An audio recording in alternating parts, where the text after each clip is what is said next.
আমি স্বার্থপর না স্বার্থপর তো? গুড মর্নিং ভাই, আবার কি গান মারাইতে এলো? রে ফটকে বললো, বল কি বলবে? তোরা আসতে পারবি না নাকি? গুড মর্নিং ভাই, কাটা ভাই মনে ছুটি দিতে এলো। কি ব্যাপার কি রে, মুখটা নামাই নিলি? না না এমনি, আয় আয়। শাশুড়ি মা ভালো আছে তো? ভালো আছি।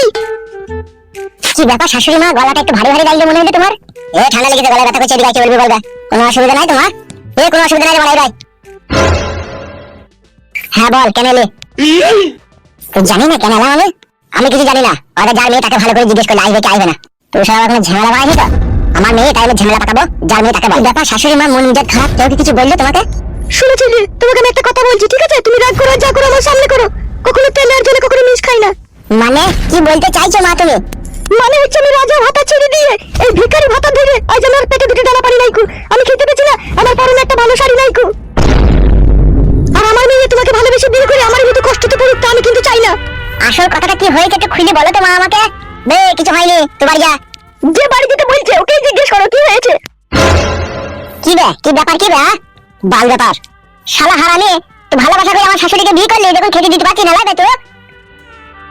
গুড মর্নিং ভাই বুকাচ্চোদা, আমি কি তোর জন্য ফেসে দিতে দিবে? আমার জন্য কেন ফাঁসবি বে তো? তোর বউ কি বলছে আমার শাশুড়ি?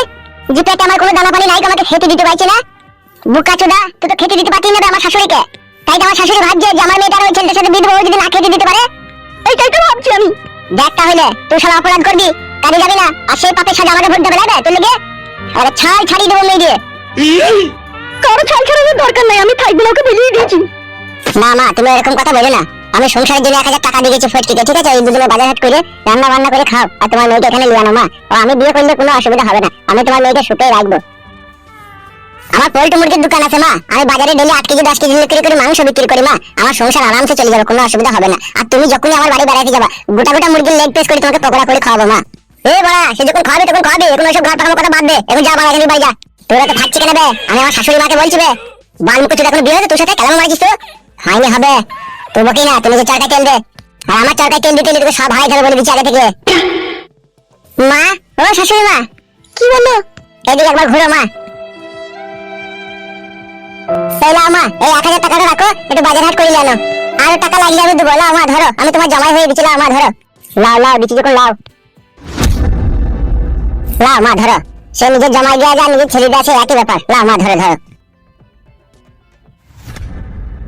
মা, বাজার থেকে চাল ডাল আলু পেঁয়াজ নিয়ে এসে, মুরগির মাংস ফাংস নিয়ে এসে রান্না করে খাও, হ্যাঁ মা? আর তোমার মেয়েকে একটু লিয়ে আনার চেষ্টা করো, হ্যাঁ মা? আমি বিয়ে করে নেবো আজকালের মজুরি, তুমি আনলেই হবে। যা যা যা, সে আমি বুঝিয়ে বলবো তখন, যা। আর খবরদার শাশুড়ির সাথে ঝগড়া অশান্তি করি না, ঠিক আছে? 1000 টাকা যেটা দিলাম ওটা বাজার হাট